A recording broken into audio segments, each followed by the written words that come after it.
The last chapter in the book of Micah, chapter 7. Woe to me, for I have become like the leavings of summer fruit, like the gleanings when the vintage is finished.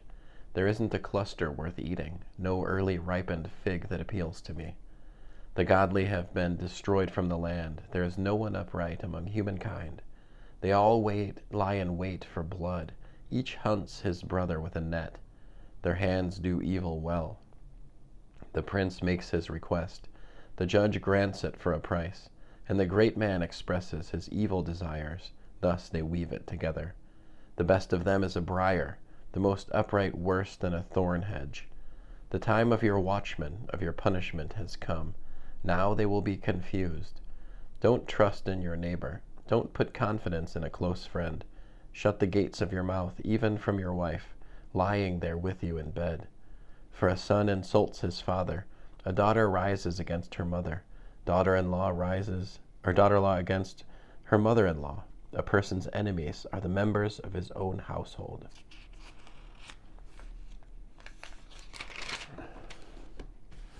But as for me, I will look to Adonai. I will wait for the God of my salvation. My God will hear me. Enemies of mine, don't gloat over me. Although I have fallen, I will rise. Though I live in the dark, Adonai is my light. I will endure Adonai's rage because I sinned against him, until he pleads my cause and judges in my favor. Then he will bring me out to the light, and I will see his justice. My enemies will see it too, and shame will cover those who said to me, "Where is Adonai your God?" I will gloat over them as they are trampled underfoot, like mud in the streets. That will be the day for rebuilding your walls, a day for expanding your territory, a day when your people will come back to you from Ashur and from the cities of Egypt, and from as far as the Euphrates River, and from sea to sea, and from mountain to mountain. The earth will be desolate for those living in it as a result of their deeds. Shepherd your people with your staff, the flock that belongs to you, who live alone like a forest in the middle of a fertile pasture. Let them feed in Bashan and Gilad as they did in the days of old. As in the days when you came out of Egypt, I will show them wonders. The nations will see and be put to shame, in spite of all their power. They will cover their mouths with their hands, and their ears will be deafened.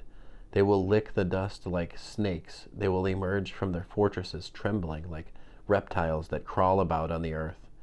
They will come with fear to Adonai our God, afraid because of you.